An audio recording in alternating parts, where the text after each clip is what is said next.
এখানে যেভাবে চলছে আমরা সেইভাবেই চলব। এমনকি তাদের যে অন্যায়ের প্রতি এত আকর্ষণ জন্মেছিল যে তাদের রাজা বলছে, আজকে তোমাদের ঈদের দিন, আজকে একজনকে মুক্তি দেব যার মৃত্যুদণ্ড রয়েছে।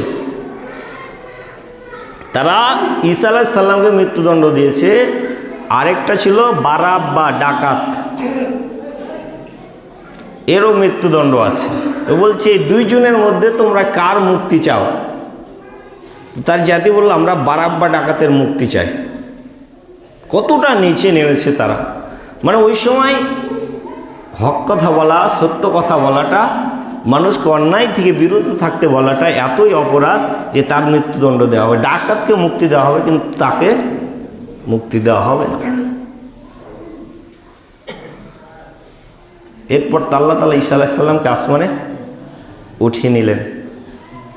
এরপর থেকে আল্লাহ তাআলা তাদের উপর গজব নাজিল করেছেন। পৃথিবীতে কিয়ামত পর্যন্ত ইহুদি হচ্ছে কি মাগদুব, লানত প্রাপ্ত জাতি। দীর্ঘদিন তাদের কোনো রাষ্ট্রই ছিল না, এত লাঞ্ছিত অপমানিত হয়ে তারা জীবনযাপন করেছে। এরপর তাদের উপর শাসক চাপিয়ে দেওয়া হলো, লক্ষ লক্ষ লোককে হত্যা করা হলো, দাস দাসী বানিয়ে রাখা হলো।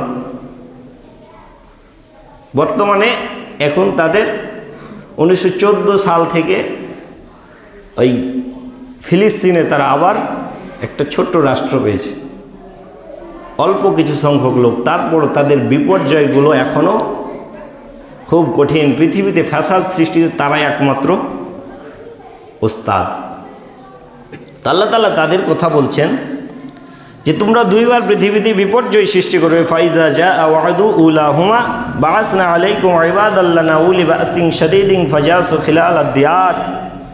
এরপর তোমাদের উপর আমি এমন একজন বান্দা পাঠাবো যে তোমাদেরকে কি নির্মূল করবে, পৃথিবীতে লাঞ্ছিত অপমানিত করবে, পরাজিত করবে। তো প্রথম পরাজয়টাই হয়েছিল কখন? দাউদ আলাইহিস সালামের পর, সুলাইমান আলাইহিস সালামের পরে। এরপর আল্লাহ তাআলা আবার তাদেরকে মুক্তি দেওয়ার জন্য ঈসা আলাইহিস সালামকে পাঠিয়েছিলেন, কিন্তু তাকেও তারা গ্রহণ করেনি।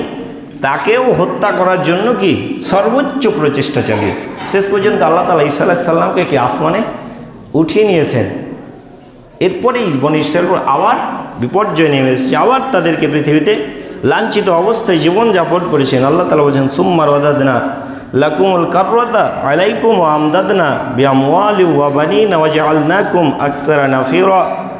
এরপর আল্লাহ তাআলা প্রথম বিপর্যয়ের পর তোমাদেরকে সম্পদ দিলেন, সন্তান দিলেন, শক্তিশালী করলেন, যাতে তোমরা আবার আল্লাহর কিতাবের কাছে ফিরে এসো। তারপরেও তোমরা কি ফিরে আসোনি। ইনা হাসানতুম আহসানতুম লিআনফুসিকুম। যদি কেউ ভালো কাজ করে তাহলে নিজের জন্যই করে। যদি তোমরা কেউ ভালো কাজ করো তাহলে নিজেই উপকৃত হবে। তোমার ভালো কাজের জন্য অন্য উপকৃত হয় না, প্রকৃতপক্ষে তুমি নিজেই নিজের ভালো করছো। ওয়াইন আসাতুম ফালাহা। যদি খারাপ কাজ করো প্রকৃত